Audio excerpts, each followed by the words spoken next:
Please bear with. It takes longer than you think it's going to do. I'll have it there.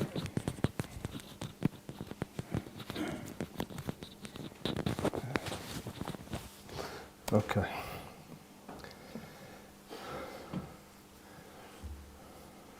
Good afternoon, brethren.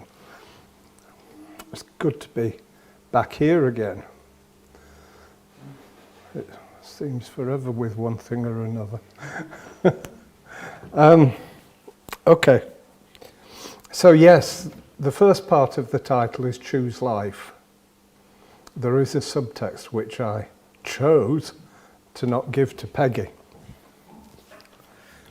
which is sex, honour and civilization in Genesis 1 to 11.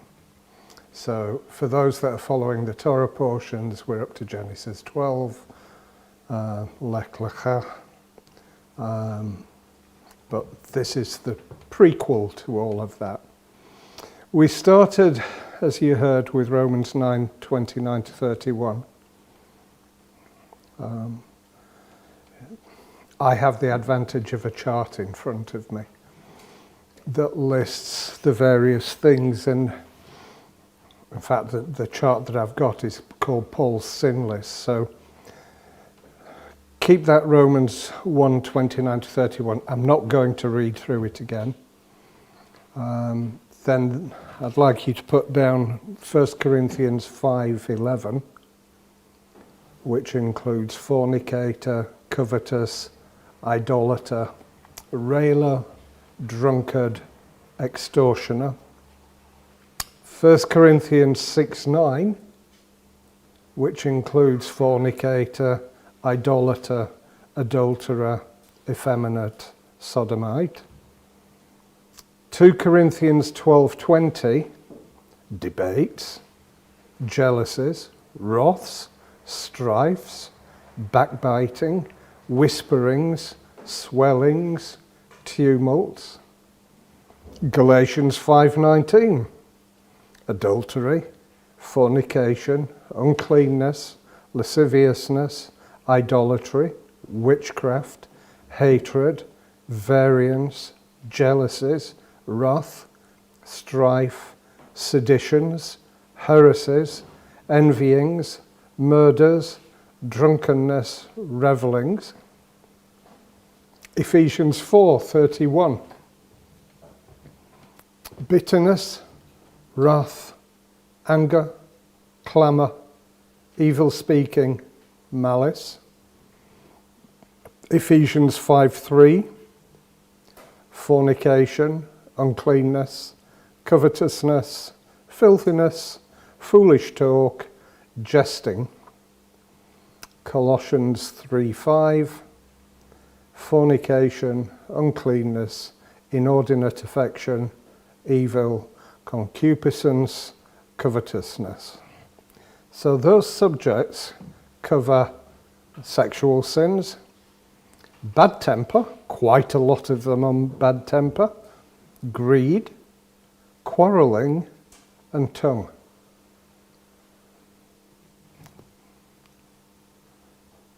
Paul doesn't give us much room to privately interpret what is written.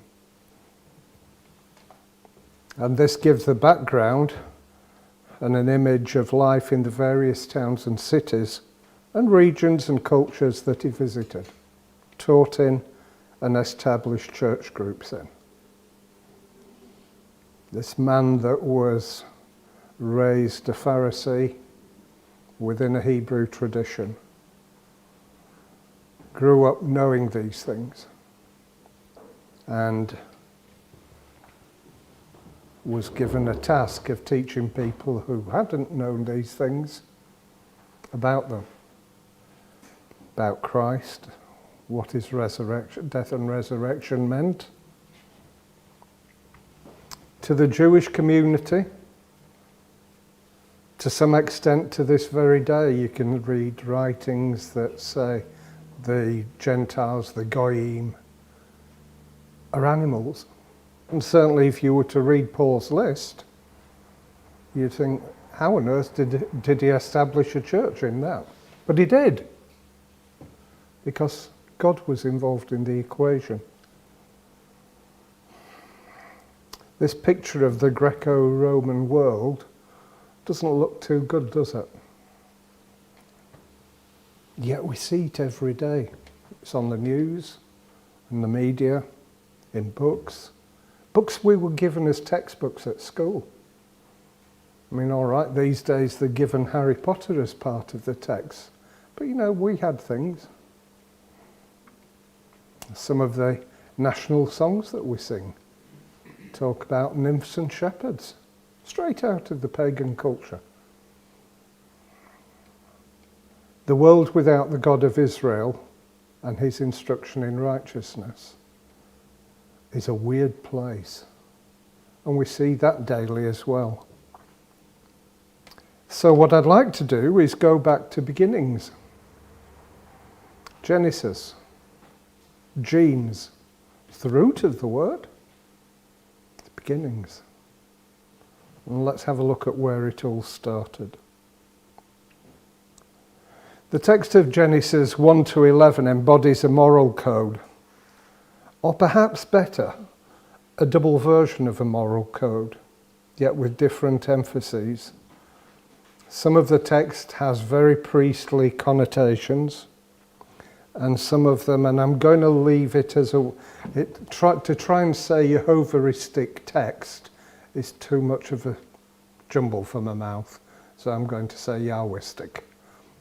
Same thing, the texts that are specifically of God. These representations of morality are richly connected to the domains of sex, honour, and civilization. I want to explore interconnections of these domains as they figure in the moral relationships in the stories and in their different configurations in the source text. There's a clever logic and progression in these chapters. Many people see this narrative as mythological, the mythology of the Hebrews. God himself said that there would be a time that people considered the Bible mythology. We're obviously living in those times, and it was probably so 2,000 years ago. Putting aside the offensiveness of that thought, even though it's common today, let's consider the place of myths and how they're used in teaching children, in learning. You know, there are things like, if you're in the German-speaking countries, the Grimm fairy tales and things like that. And indeed some of the more modern ones like Max and Moritz. These things are there, and they tell, if you like, a parable type story of a situation where a younger person does something they're not supposed to do or whatever. And the moral of the story is, don't do it in the first place. Better to have the moral told by a story that a child can understand. But what it also does, it articulates, it expounds the practices and sensibilities of a moral community. So when Adam and Eve were in the garden, before the serpent had his wicked way, it was a moral community in the garden. God could freely enter that garden. No problem. They also embed in them behaviour of particular individuals, and we see that as well, and sets them in an era when the world and its distinctive traits were gradually crystallising into the current form. So if you think about it, the world that Adam and Eve lived in was a far cry from the world we live in now. It would be interesting to know what they felt like if they saw where it had ended up in 2023. Like all narrative, myth focuses on the audience's attention into the protagonist's moral emotions through a form of engagement. So the story is designed to engage you and think about the people, to logically think about the people. The moral code of Genesis 1 to 11 is expressed through action. Now we talk about Hebrew being an action language. Actions were certainly involved, even if it was contrary to what had been required. And dialogue. So action and dialogue.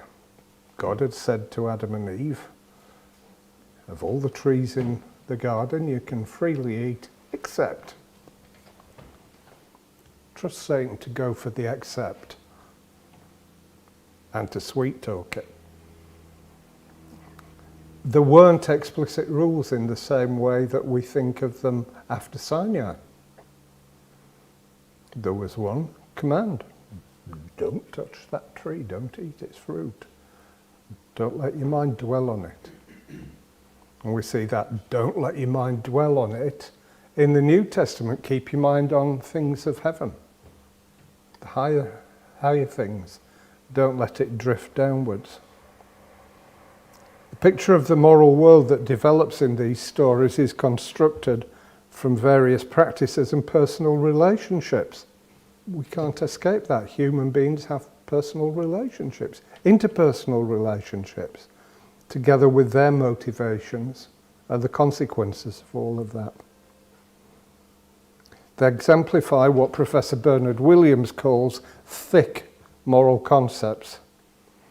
That is, concepts that are embedded in a particular social world and are not analysable without oversimplification into universal or context-free precepts. The myths, with their context-rich particulars, provide a moral education for the characters and for the audience. They are, in this respect, a mode of narrative ethics. The terse and subtle narrative style of Genesis 1 to 11, particularly in the godly stories, is well suited to the complex shadings of this moral world. The moral world is laced with gaps, lots of tensions in there, and ambiguities. Its thick moral concepts follow what Pierre Bourdieu calls the logic of practice, whose rules are rarely entirely coherent and rarely entirely incoherent. That's an unusual way of looking at it. But how many times, and listen to what Pastor Gary said, people have heard things said out of the Bible, preached out of the same book. And you've got such a divergence of how it can be understood. Moral behaviours are enacted beliefs. So we have certain beliefs here, and we try to live by those standards in a world that falls far short and doesn't even think about them. Does some of the basics, but not everything. These behaviours are entrenched in our everyday habits, and we do them without saying. It is that habitual. It comes without saying. It comes as one becomes used to a pre-existing moral world. By close attention to the story's moral dynamics, we can tease out aspects of their implicit rules, but we can't understand them apart from their particular forms of life. So in that sense, are we not told that to understand the things of God, we need the Spirit of God to help us do it? We understand the things of the world by the Spirit in man, which is that battle inside that we all face at times. They do not constitute a rational system, as philosophical or theological efforts often purport to be, but they are practical. So the Greeks were very much into philosophical approaches to every subject. We still have it. People attend university and still get degrees in philosophy. If they go to doctoral level, it's a doctorate of philosophy. It's what it is.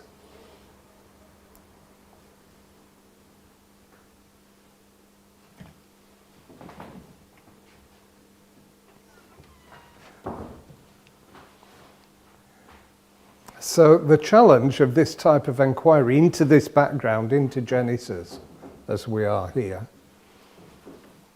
is to avoid a simple paraphrase or translation into modern ideas and categories. The moral world of Genesis is ancestral to the moral world of the modern West. But it would be a mistake to minimize or harmonize their differences, because we can't do it. We've moved on. We've got worse. We've expanded our knowledge of good and evil. That's the fruit of the tree. And there's nothing any of us can do about that. It just is what it is. What was it? Due to one man's sin, death passed to everybody. By one man's death and resurrection, life is possible. Even when concepts and practices of the ancient world seem to be equivalent, they exist in different configurations, different accents, different emphases.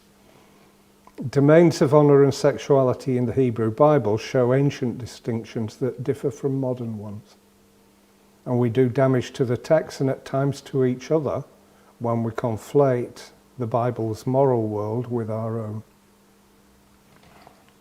In some respects, the ancient morality may be superior to the modern equivalent, and I think all in here would say yes to that. Which challenges our narrative of moral progress, because the world says, look how far we've come. And that the biblical view is no longer coherent or viable. But in reality, it casts our modern equivalent into a pale light, heading towards darkness, if you like. It illuminates the genealogy of morality. So when God says in Genesis, these are the generations of the heavens and the earth, then that statement can make sense. It's the genealogy of morality from the garden and what God intended to where we are now. Genesis 2 ends with a brief description of the first human couple. The two of them were naked, the man and his woman. They felt no shame before each other. That's Genesis 2:25. This terse picture of the appearance and emotions, or lack of emotions, of the couple has important resonances and forms a backdrop to the subsequent drama. And let's not escape the fact that it is a drama. The outward appearance of the couple's nakedness is contrasted to their inner absence of shame. The verb, Peggy might kill me for this, yitbushasu, yeah, she's processing it. Felt no shame before each other is how it would translate. Has a reflexive or a reciprocal sense. Part of how God fearfully and wondrously made us, which simultaneously points inwards to our emotions and outward to the proximity of another person. So when God says, by your words you'll be judged, that can be an internalization, that we've used words unwisely, and we've seen that Paul has a lot to say about that in those quotes. And that it has an impact on the person that you're saying it to. Which is why James says, don't rush to be wanting to stand in this position, because you'll be judged more highly. And Paul would say, I've got to be more careful, because if I'm going to teach you lot, I've got to be even more careful with my own life and actions, following up with "O wretched man that I am." It's all part of this complexity. And today people will go to see a shrink. In those days they went to see the priest. The priest would have a very different take on things to the shrink of today. The moral emotion of shame is, in its basic situation, relational. Links with a person's self-image with the real or imagined presence of other people. So, I know my past, most of you don't. I'm comfortable talking here. Of course, I can always say, don't be hypocritical, David. But we've all got that in our lives. We've been through all sorts of things, and it's how we come out of them.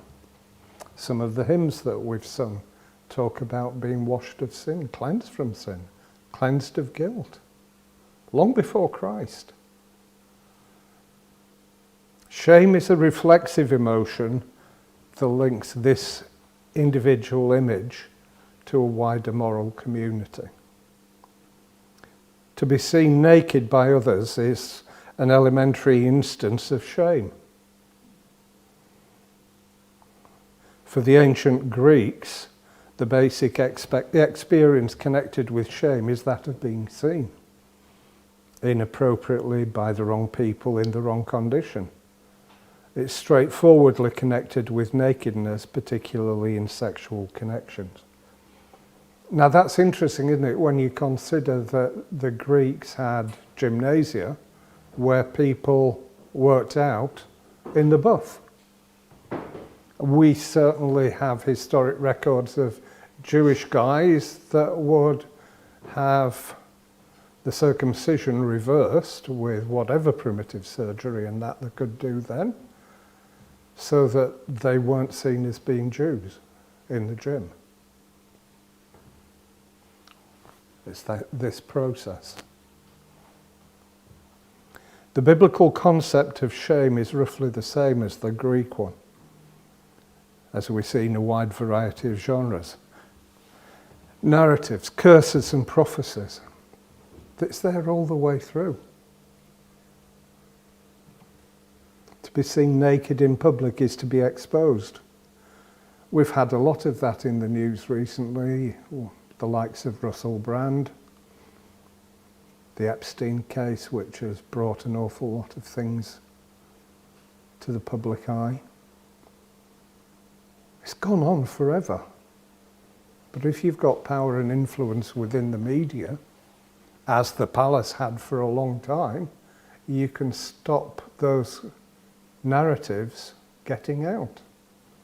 Was that because there was more respect for the happenings of the royal family than there is now? Is it better that it's spoken out and people realise the royal family is subject to the same pressures that we are?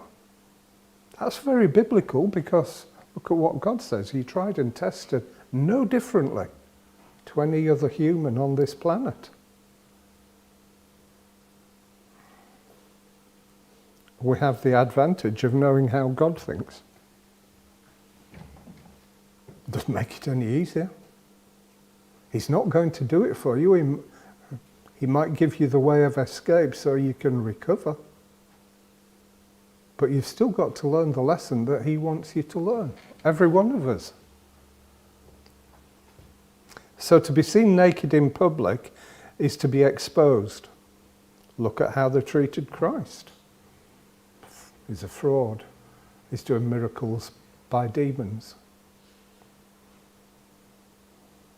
But he could hold his head up high. His glory, the glory of the Father, shone through him and put a light into the darkness of others. It's to be seen vulnerable or powerless in one's own eyes. And again, we could say, yes, he knew who he was, but he humbled himself even to death on a cross. and in the eyes of others.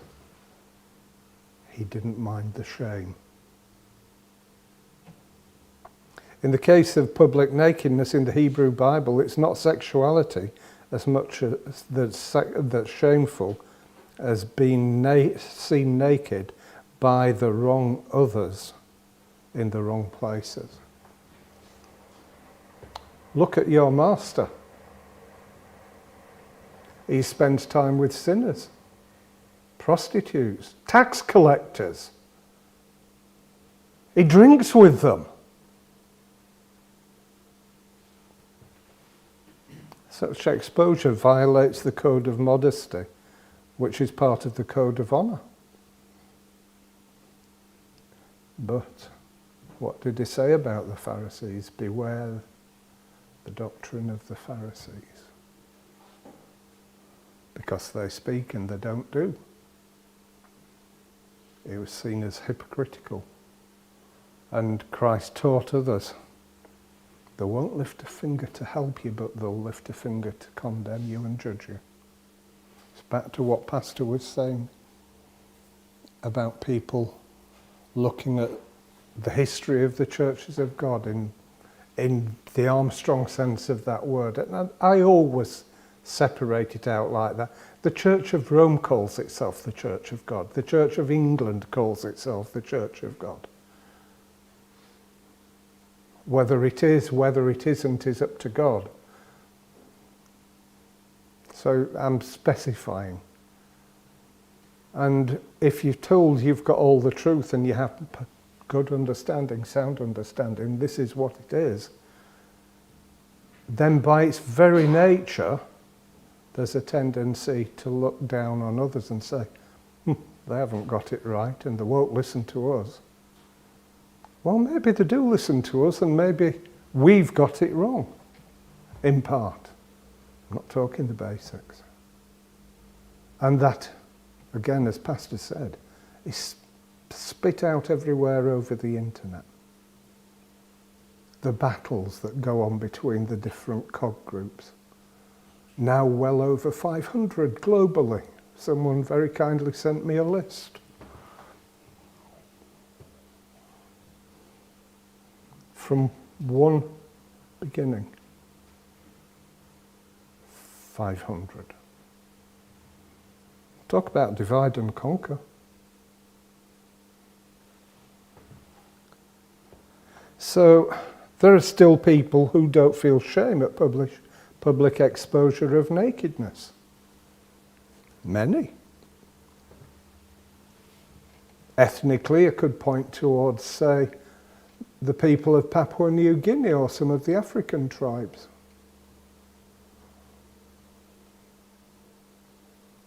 But these people that don't have that standard are often referred to in the ancient world and with a different word these days, but they're called barbarians and children. Because children can run around naked at home and it's normal for them. It's normal for the parents. It is slightly animalistic, if you like. Those that don't feel shame at it. Normally a person acquires this capacity for shame during the blossoming of sexuality in adolescence. But it can go the other way, and these days we've got a lot of going the other way. Young people today have a very different concept of many things. Though again, did the Me Too movement bring about people questioning it? All those things are in God's hand. I'm not saying the Me Too movement's right. I do say it takes a lot of courage for someone that's been raped to come out and make a comment. And especially if it's someone that's well respected and known to be well respected. Let's say with the Weinstein case. In Genesis 2, Adam and Eve lacked this capacity for shame. which depends on a kind of body knowledge, because let's be honest, they were born as adults, they were created as adults, so they didn't go through that process of growing up that we've all gone through. Their nakedness without shame expresses their childlike innocence in the garden. And so we begin to see what was going through Satan's mind. Lacking the self-consciousness of mature adults. This is a sign of their physical and moral innocence, a condition soon to be reversed. When Adam and Eve eat the forbidden fruit, the knowledge they gain triggers the beginning of shame. Instantly. The eyes of the two of them were opened, and they knew they were naked, and they sewed together fig leaves and made loincloths for themselves. Genesis 3:7. The verb for shame isn't used here, but the repetition of naked activates the memory of their situation in Genesis 2:25, which is now gone. It's reversed. The couple now knows that they are naked and feel shame before each other. To cover their nakedness, they invent clothing, a key item in human culture. The newly gained knowledge is, in the first instance, a form of body knowledge, which leads to the birth of shame in civilization. Shame is a part of civilization. As mentioned above, it links the individual to a wider moral community. Shame and the invention of clothing are steps in the transition from the state of nature to culture. And you know, cultures are defined by the clothing that they wear. God defined a specific form of clothing for Israel, as part of them being his peculiar people.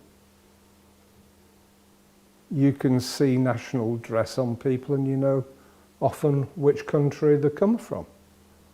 I remember when Sister Lola was coming here, she would often wear Jamaican colours and proudly wear them, and they look good.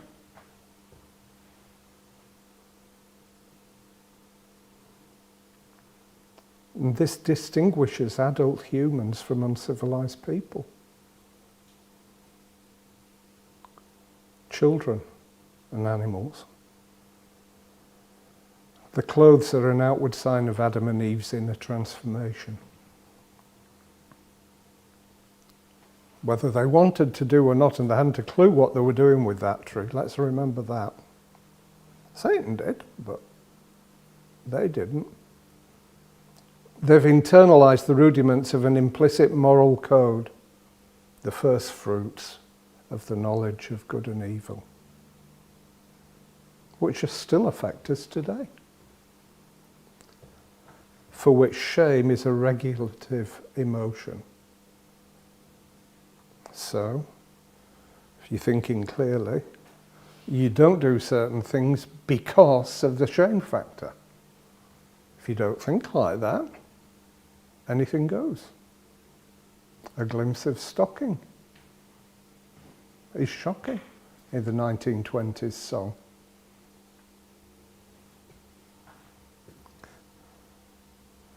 This elementary form of shame leads the couple to a more complicated moral emotions. When they hear the presence, voice or sound of God in Genesis 3:8 in the garden, they hide from him. But they're not just simply hiding their naked bodies, for they're wearing clothes that they're happy with. They're hiding because they know that they're naked. You know, that tree was knowledge. We take knowledge for granted. But then remember, knowledge shall increase, but the love of many will grow cold.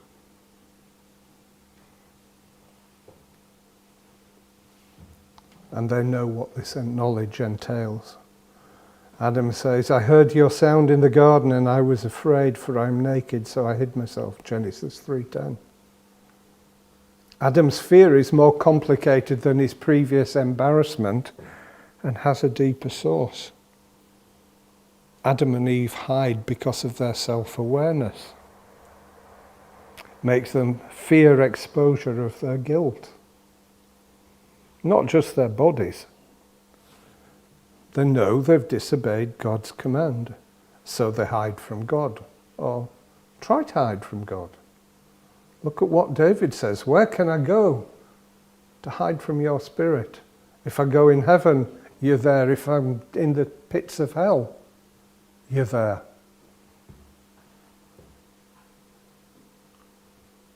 This becomes clear in his subsequent interrogation. Their attempt to hide from God, the shame of public nakedness, transitions to another kind of moral emotion, guilt for disobedience. Their moral self-consciousness broadens here from body knowledge to knowledge of moral obligation, from shame for public nakedness to guilt for disobedience. God exposes their guilt by interrogation. Who told you you were naked? Wasn't knowledge they had before. So God is also saying, you've eaten that tree because you wouldn't have had this knowledge. Have you eaten the tree which I commanded you not to eat? Genesis 3:11. It's a rhetorical question, for their actions betray their guilt. They don't necessarily see that. The dialogue is a performance of morality, from shame to guilt to punishment, which casts them out of a paradise and initiates Adam and Eve into a moral community in this hard-scrabble world after Eden.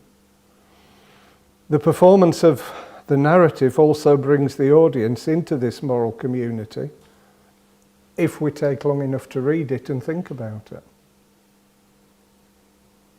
What are we supposed to learn from this? These things are there for our example. And it does provide a moral education for the first couple and their descendants. So when God says, talk about his ways, when you walk on the street, when you get up, when you have your meals, before you go to bed. In other words, keep God constantly there. This is what he's talking about. That's why Paul could say, what's a Jew got above all others? Much in every way. For if the parents have followed that pattern, then the knowledge is there from them being newly born and being able to understand. They're used to the rhythm of life. The Hebrew rhythm of life, I'll put it that way. So Adam and Eve's moral emotion of guilt is not due to their sexuality or nakedness as such, but to their self-consciousness of disobedience. This is patent in their attempts to deflect guilt. Adam blames the woman and implicitly God for creating her, even though the text tells us that God saw that Adam was lonely. So it was something within Adam that Adam would like, even though he might not have known what it was that he wanted. The woman blames the snake, Genesis 3:12-13, and their responses expose their interior guilty emotions. We all have it. That process is alive and well today, and that inner voice that starts accusing plays out as it has done since the garden. The difference between shame and guilt in the story is indicated by their discovery procedures. One by sight, they saw they were naked. One by hearing, they heard God in the garden and were afraid.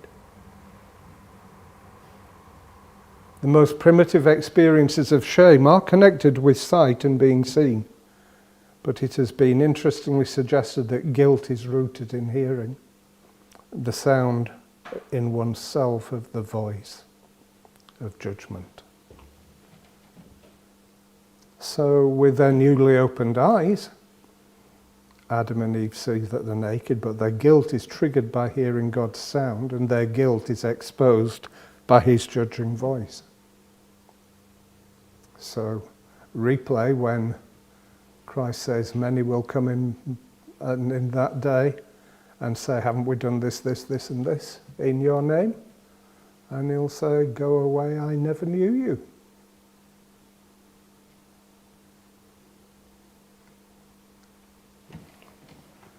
Better to learn the lessons of repentance now. Both of these senses relate to the internal and external. So when Christ says those who have ears to hear and those who have eyes to see, there's a lot more going on, and there's a lot more going on, if you like, in how that touches the human spirit. Human psyche, as the Greeks would call it. Hence psychiatrists and everything else. Adam and Eve see each other's bodies, but they also see their self-image with their inner eye. They hear God's sound and voice, but they also hear that inner voice of judgment, which is why they hide. David went through the same thing. We all do. These senses point to the content of shame and guilt. One has to do with being exposed as diminished or powerless. The other with being judged, and both by others, real or imagined, and by oneself. This is why we refer to the shaming eye and the voice of conscience. And I think I was saying it to Gary last week. There are lots of texts in the medieval period, the Middle Ages, that are based around the theme of the prick of conscience. And that's what the Roman Church used as a means of it causing confession, the way that they run it. So it isn't something that's new in our modern 21st century psychologically clued up world. It's something that was known and understood way back, and Paul could write aggressively about it. God's actions confirm the distinction between shame and guilt. He punishes the couple's guilt, but he also provides the way of escape, the remedy to the shame. He punishes their disobedience with painful labour, agricultural labour for the man and labour in childbirth for the woman, and with other penalties that reverse their life in paradise, including the woman's subservience to her man and the couple's self-consciousness of mortality. You know, when Adam was dying, he'd got his kids round him, we can safely assume, or some of them. What did he say to him? What were his parting words? It's not recorded, but I'll guarantee he had them, and tried to encourage them even at his death point. Fear God and keep his commandments. I didn't, I screwed up.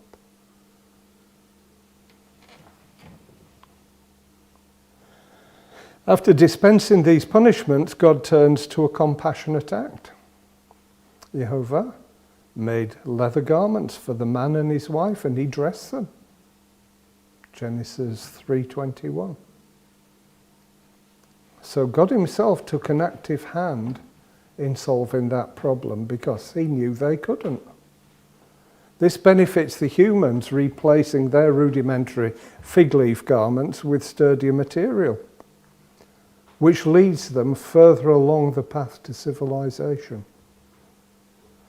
Giving them leather clothes, God helps them to survive in their new world.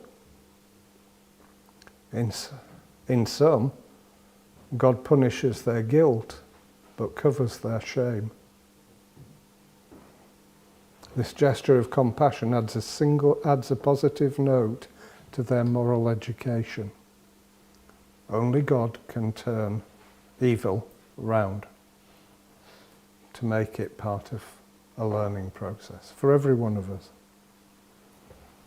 The dynamics of sex, shame, guilt and civilization are echoed and amplified in the story of Cain and Abel. The story begins with a sexual union, which realizes the prophecy of Genesis 2:24. Therefore a man cleaves to his wife and they become one flesh. Sexuality is an implicit part of the human condition, but it's explicitly accomplished only outside Eden when the man knew Eve the woman, Genesis 3:1. The verb to know, used here in an idiomatic sense, to have sex, activates the association between sexuality and their newly gained knowledge. Bet that was a learning curve all of a sudden. This body notion, whose first blush, so to speak, was their awareness of nakedness and their emotion of shame. However, the sexual union had no association with shame, part of God's solution to the problem of Adam being alone. By implication, becoming one flesh with one's partner is good, and perhaps even an aspect of the delight of paradise. Yet at the same time, self-consciousness of sexuality as an aspect of knowledge arises as a consequence of the couple's disobedience. Sexuality has a complicated resonance as a moral good that is not wholly innocent. Paul's writings speak about that. Like nakedness, it can be a source of shame in the wrong place and with the wrong partner. After this brief representation of sexuality in the idiom of knowledge, the story turns to Cain, whose misdeeds involve shame, sin and guilt. The trigger for this sequence is Cain's gift to God, which God doesn't accept, doesn't regard, doesn't look at it. Genesis 4:5. The offering of the gift is, as general practice, an invitation to exchange and reciprocate between two. Hence the original command not to eat with the nations and things like that. There's something else going on. God's trying to teach another lesson. However, God refuses to enter into this exchange with Cain whilst accepting Abel's gift. This refusal dishonours Cain, who as the older brother is entitled to priority over Abel. As a consequence of this perceived slight, Cain became very angry and his face was fallen. Genesis 4:5. The phrase his face was fallen is an idiomatic picture of shame, which we all know, we recognise it, which in biblical diction is visually associated with the face. So look at us, you know, what's that phrase? You deserve glory, we deserve shame. We seek your face. Don't turn your face away from us. Because we all know we don't deserve the grace and favour that God gives us. This is a common cross-cultural idiom. It's like losing face. People don't want to lose face. Same story. Or the semantics of the face as honour in Bedouin societies. The visuality of honour and shame is indicated by God looking and not looking, and by Cain's lowered face. Cain's inner eye sees him himself as others see him, with God's gaze parcelling out honour or shame. Honour is highly contested between brothers, and in this case it leads to Cain's murderous anger. God's speech to Cain in Genesis 4:6-7 is a key moment of moral education, explaining the interactions of shame, honour and sin. Its terse formulation warrants attention. Jehovah said to Cain, "Why are you angry? Why is your face fallen? Is it not so that if you do well, it will be lifted? But if you don't do well, sin crouches at the door. It desires you, but you can rule over it." The first part of the speech addresses the dynamics of shame and honour, the face fallen or lifted. The second part addresses the dynamics of sin. This is the first mention of sin in Genesis, and is God's sole description of it. God says that the lifting of face, meaning honour and self-esteem, is a consequence of doing well, derived from tov, good. This may imply the reverse, that shame is a consequence of doing badly, acting badly. But God does not say this. Shame can also be a consequence of other circumstances, false reports, slips of the tongue, accidents. Notably, God doesn't say why he didn't accept Cain's gift but accepted Abel's. You'll hear many church people talk about, well, he didn't sacrifice an animal. Maybe his crop wasn't good. Maybe it was attitude soaked. But God doesn't specify. So why should we try reading into it? Thou shalt not add to or subtract from. But we're humans. It happens. We do these things. The cause of his shame. We're not told whether it was due to Cain acting badly or some other circumstance. But he does say that right behaviour will repair Cain's emotions of shame and anger. That hasn't changed for any one of us. It's part of what it's about. This isn't a profound analysis of shame and honour, but it points to some deeper issues. God indicates that Cain knows how to do well. So he wasn't devoid of it. He doesn't need to instruct Cain in the difference between right and wrong behaviour. The implication is that this knowledge is available to all humans, either as a natural morality that can be readily perceived, or as part of the knowledge of good and evil that Adam and Eve ingested, and that is everybody's possession by being descended from Adam and Eve. There's to be a reason for it. When God says people reject him, looking at nature should tell them he exists. God knows what he put into our genetics, what's passed down. In the narrative sequence, the inherited possession of the knowledge of good and evil may be implied, but there may be a mixing of traditions in the stories. In any case, this capacity for moral knowledge sheds light on why Cain had the free choice to do well.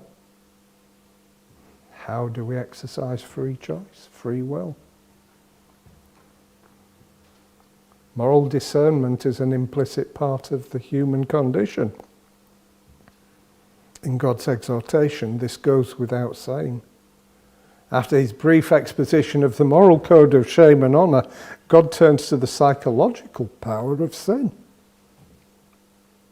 His description is couched in a metaphor. Sin is crouching at the door, as if it were a ravenous predatory animal. This evokes a primal fear.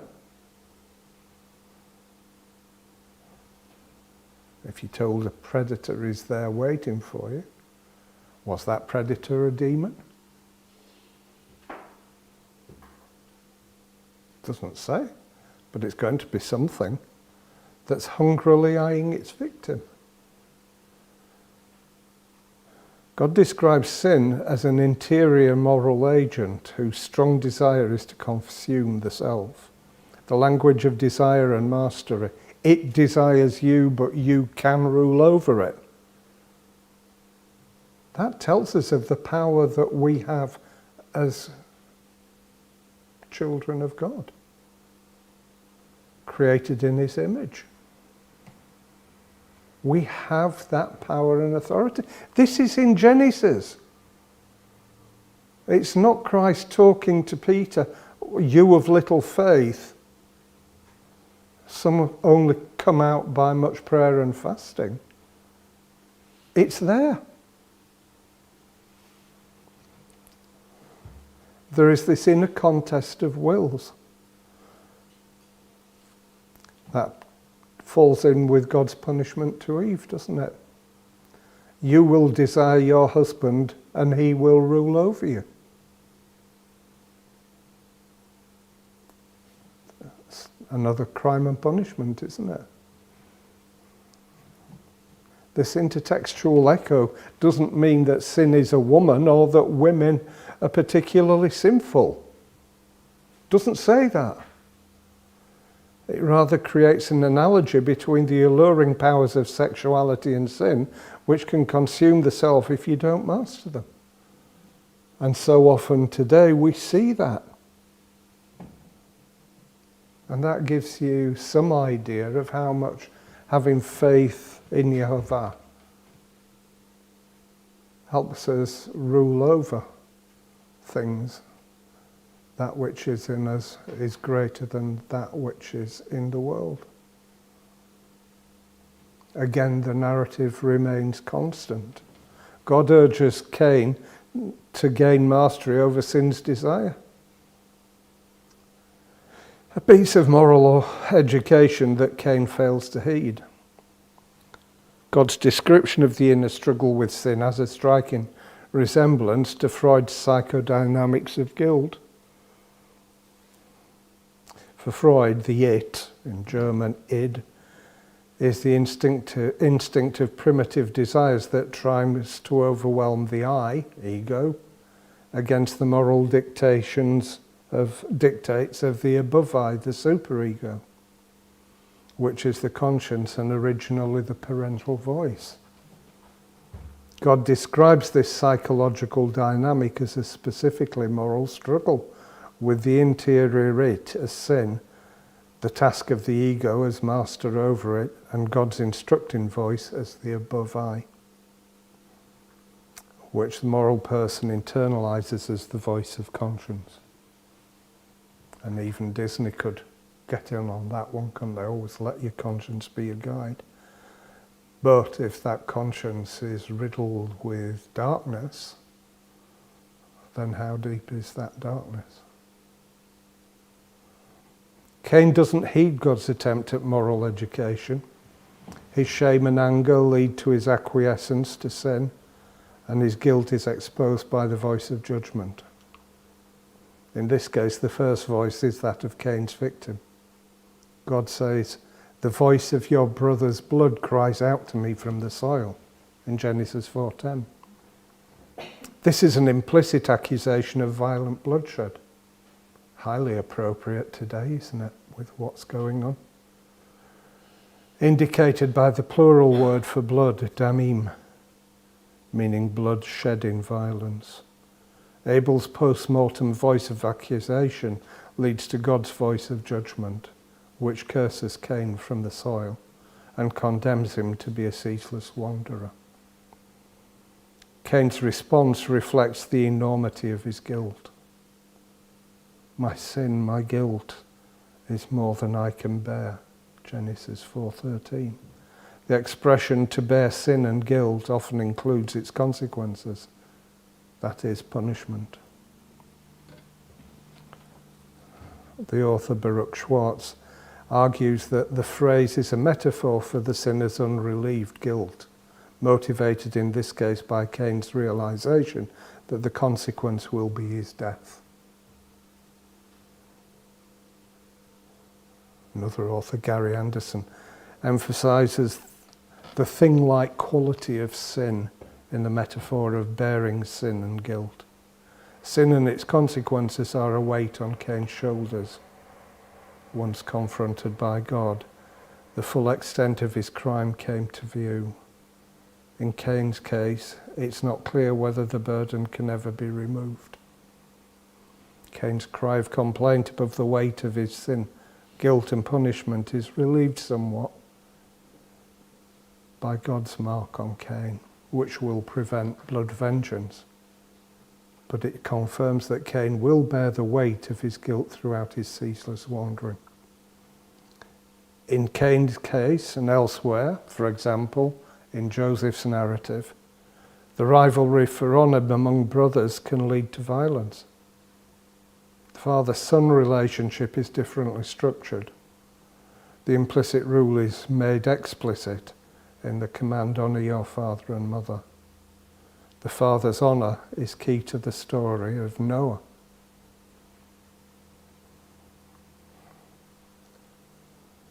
And his sons, when Ham, Canaan's father, saw his father's nakedness, and he told his two brothers outside.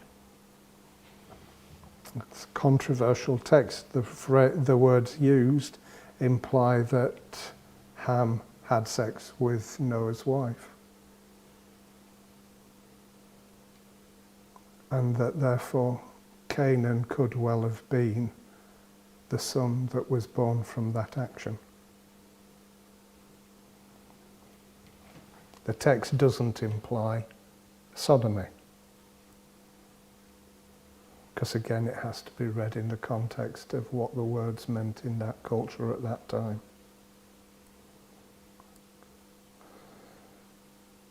So seeing his wife naked and acting on it, his father was out of it. When Noah wakes up, he perceives his shame and curses Ham's son Canaan. While some nuances of this story are obscure, the association between shame, nakedness, and the authority of the father are clear. Remember, Noah was a righteous man. He walked with God. God was going to stand by Noah. The code of honour and shame is part of the connective tissue of the family and is regulated by punishment. Now, this is something that we have far more in the Middle Eastern cultures than we have in Western culture.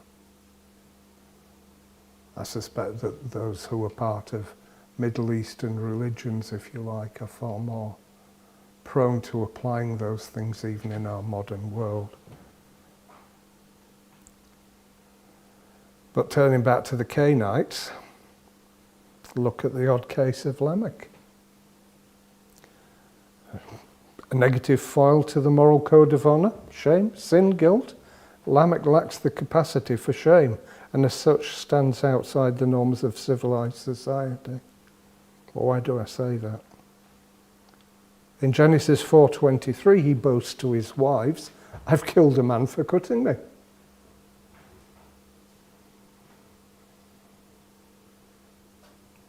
And a boy for bruising me. Is that not like the evolutionary thing of survival of the fittest? If Cain is avenged sevenfold, then Lamech 77-fold. Lamech publicly confesses his murderous acts and takes delight in them, although the details of his boast are rather obscure, due to the intensifying rhetoric of parallelistic poetry. So the Bible contains parallels in situations and things called chiasms in the verses where things can swap around like that to get a message across. Sometimes we miss it in our English translations. It's a bizarre boast. He's proud to be a greater murderer than Cain. Turning upside down the moral code of honour and shame. Lamech doesn't care whether people see shame or hear his guilt. since he lacks the inner eye of shame and the interior voice of conscience, rather like the current war. Lamech represents the extremity of moral evil, the tendency of humans to succumb to the desire of sin. As such, he exemplifies the dark side of humanity, serving as a prelude to the cataclysmic consequence of the flood.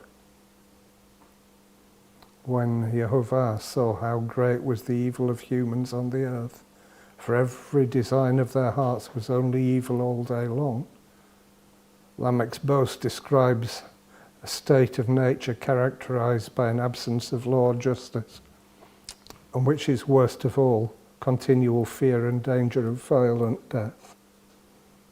We saw that obviously in the case of Cain. It's a world that lacks a moral community and an internal compass of honour, shame and guilt. This is following the pattern of civilization, isn't it? First couple experiences shame in their nakedness and solves the problem by clothing, which God later replaces with sturdier leather clothes. The invention of culture is due to human ingenuity with some divine supplement in the face of a difficulty. The next item of culture has a different origin. As a consequence of their guilt for the sin of disobedience, God punishes the man with painful labour and cultivation of a new kind of food. By the sweat of your brow you will eat bread. Genesis 3:19. This is an introduction of cooked food. Think about it. You can't really make bread without fire. And that's a distinctive mark of civilization.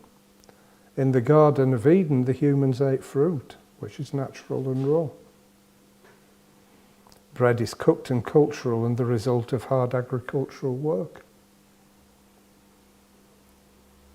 Here, culture has a negative valence of bread eaten with sweat, not a sweet condiment. The transition from nakedness to clothing suggests an analogy with a child's transition from innocence to sexual and cultural awakening, and the role of parents in bringing up those children. That is, this same subject is covered in Mesopotamian narratives as well. And you see similar stories in both sides. Cooking and eating, making and wearing clothes, creating and drinking liquor, constructing and living in cities. These indicate a common tradition of the rise of human culture, but there's a key difference in moral tone. For the Babylonian narrative, Enkidu's ascent to civilization is an unalloyed good, as he confesses later to Gilgamesh on his deathbed. In Genesis 1-11, civilization has its discontents. People eat bread by the sweat of their brow. Cain and the children of Lamech are the inventors of cities, herding, tents, music and metalwork. Do the cities give freedom, or are you actually under the rule of the creator of the city? Augustine, in one of his writings, speaks about the city of God, the New Jerusalem, and the cities of the pagans. There is no comparison. But that's for a different message. Noah's invention of wine, because no one else is credited with planting a vineyard. Must have happened, I suspect, but the Tower of Babel, so the wine leads to his shame. Tower of Babel casts urban life in a negative light. Building project driven by the human desire for glory, which God is compelled to destroy. These stories suggest something troubling about civilization. Julius Wellhausen talks of this. In all this, we have the steps of man's emancipation. Good word. Man as God. With his growing civilization grows also his alienation from the highest good. And this is eventually the idea, though it's not stated. The relentless advance never reaches its goal after all. The Tower of Babel, which is incomplete to all eternity, is the proper symbol for it. That narrative has been there a long time. The Tower of Babel depicts the global spread of civilization, which in the present world is characterized by disunity, dispersion, and mutually unintelligible languages, even with Google Translate. Civilization, at least in its extreme form, seems to be a threat to the proper relationship between the human and divine domains, much like that first transgression in the Garden of Eden. There, the first humans become like gods with respect to knowledge, and God casts them out, lest they gain the divine trait of immortality. In Babel, the people seek to build their city up to heaven and are cast down, so they do not pursue their lofty ambitions to become, in a sense, godlike. The builders of Babel have as their motive a desire for honour, which ironically causes their shame. They said, "Come, let us build for ourselves a city and a tower with its top in heaven. Let us make a name for ourselves, lest we be scattered over all the earth."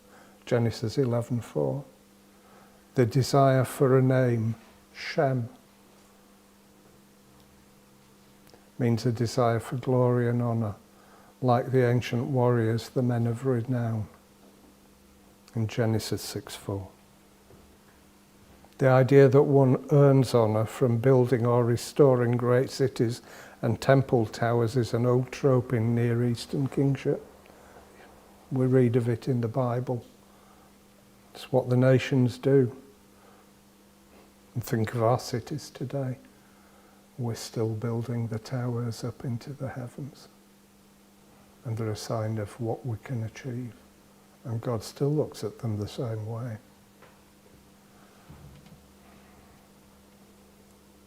Self-aggrandizement and encroachment.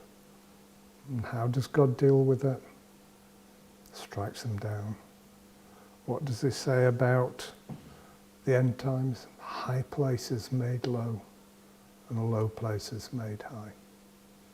His work, not ours. Rather than achieving honour, God scatters them over the earth to prevent their future encroachment. The people's unchecked ambition, their shame, is exposed when Jehovah came down to see the city and the tower that the sons of man had built. Genesis 11:5. God sees the shame of the sons of man. This phrase has an echo of the first man in Hebrew, Bene Ha-Adam. Adam, Ha-Adam, the first man. Suggesting that humankind as a collective is in some sense reactivating the transgression of their ancestor. Something that's within us that, as Paul again said, the good that I would do, I don't do. It's that fundamental. God's sight of the people's collective shame is followed by his punishment, which implicates their sin of pride, hubris, and guilt. The unfinished tower is an emblem of shame rather than undying honour. So God's thoughts aren't our thoughts. Things that we think are good aren't. When Christ says, "Call no man good," there's a reason.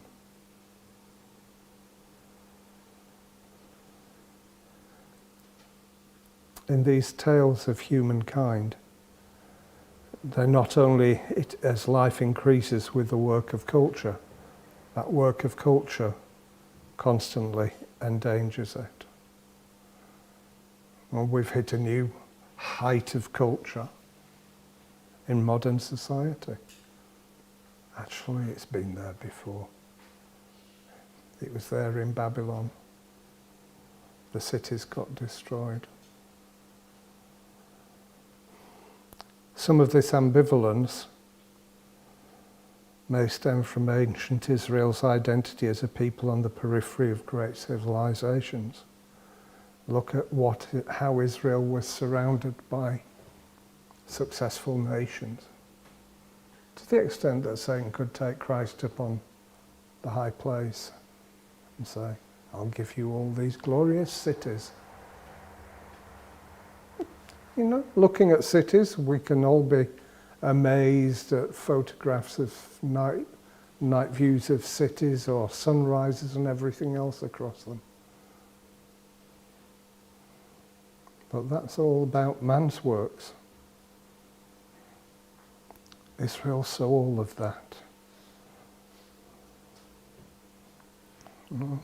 Babel is still one of the most famous ancient cities. Is it because it doesn't exist?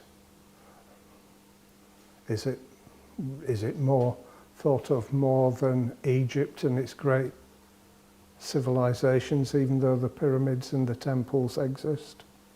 I don't know. Cain's city is east of Eden. Another distant place. From Israel's standpoint, these cities were foreign as well as ancient.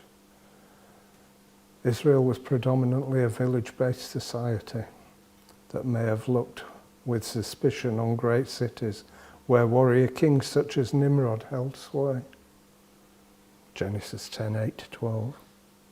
In this sense, civilization is dangerous because its great exemplars are foreign, including imperial cities, where power is concentrated.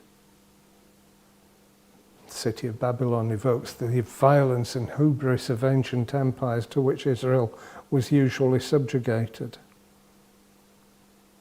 Once again, another look back at God brought them out of Egypt. They couldn't do it on their own. It needed the miracle.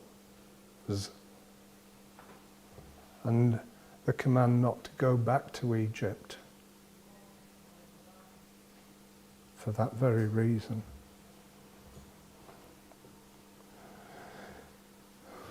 From the view beyond the metropolis, civilization can be an ambiguous gift.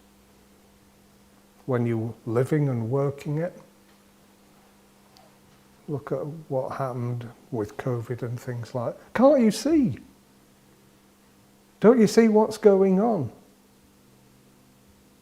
Which gives us some idea that we were outside the city,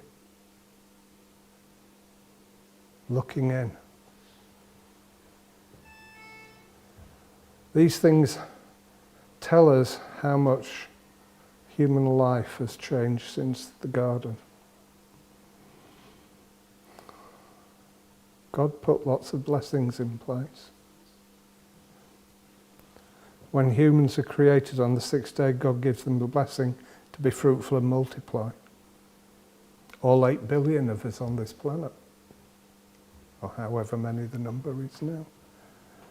The sea and air creatures receive the same blessing when they're created on the 5th day. It extends implicitly to the non-human land animals on the 6th day. They wouldn't go forth and multiply without sex. We know that that has been implicit in God's creation. And in a sense, it continues God's creation every day. If you look at the worldometer, at the births, deaths, climbs each day, the birth rate is still greater than the death rate. Which is why some people say, well, there are plans to reduce the human population. So there you have it. We're here to live God's way in everything he still says we're created in his image. To talk about that image, whether it's our shape, whether it's our base moral standard that should be in place, the Holy Spirit that gives us that edge on things, to stand for things. It's going to be a complete package. But that image is being corrupted. It's violence against God. It's violence against his Torah. So we need to not be part of the world that's full of violence, because blessed are the peacemakers. Let's look to the book. In Genesis 5, he refers to the book of the generations of Adam. Oh, if Adam could have seen the consequences this far down the line. Think of what John saw in Revelation. And make no wonder he didn't have words for it. And the same with Daniel. Look at the table of nations, the priestly table of nations, if you like, in Genesis 10. And how the humans were dispersed over the face of the earth. Let's look at personal honour. If we're in the image of God, surely we want to live in a way that's pleasing to him. And learn that sort of honour. When God says, esteem one another. Esteem. Value someone, honour someone more than yourself. Get out of the self-centred mode. Noah emphasises the sense of moral excellence as godlike. In Genesis 6:9, Noah was a man of virtue, blameless in his generation. Noah walked with God. Enoch's the same. Enoch walked with God. It's virtue and honour. In a sense, human honour is a companion to God's kavod. We don't know those words as probably we ought to do. It's another of the ways that the Hebrew gives a greater picture. Human moral capacity seems to be part of being made in God's image, even if only the greatest can achieve walking it with God. But how is God measuring that greatness? With humility. With learning from God, listening, hearing. In the covenant with Abraham in Genesis 17, God commands Abraham to walk before me and be blameless. To walk with God. Moral goodness derives in this sense from human propinquity to God and his images on earth. Moral evil surfaces in the flood story. The end of all flesh has come before me, for the earth is filled with violence because of them.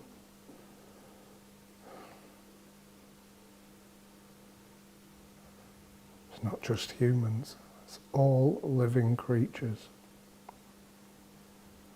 God perceives that all flesh had ruined its way on earth. The content of the creature's violent ways only becomes visible in the Noachic covenant after the flood, when God gives laws to regulate killing and murder. Humans, and by implication other animals, are now allowed to kill for food. But humans mustn't eat blood, since as explained in Leviticus 17:11, the life of flesh is in the blood.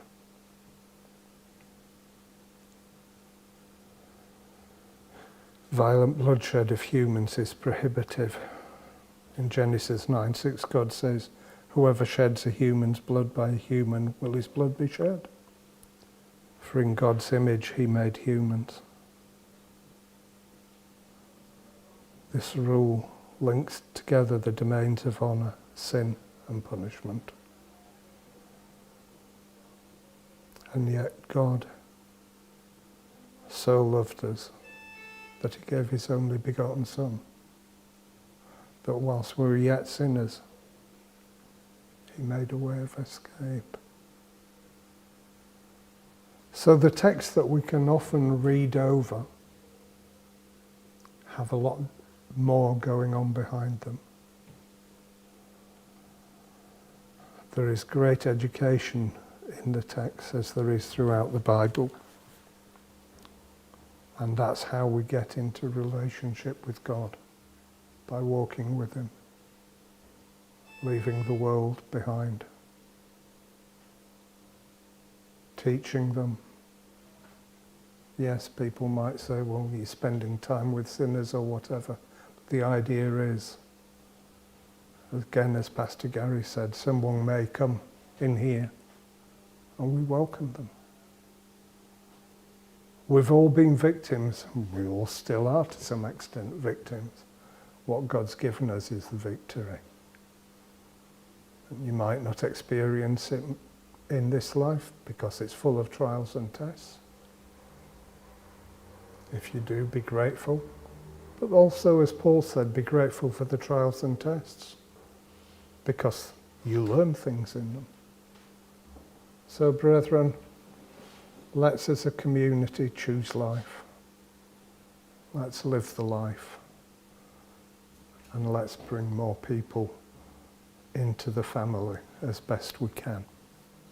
Thank you.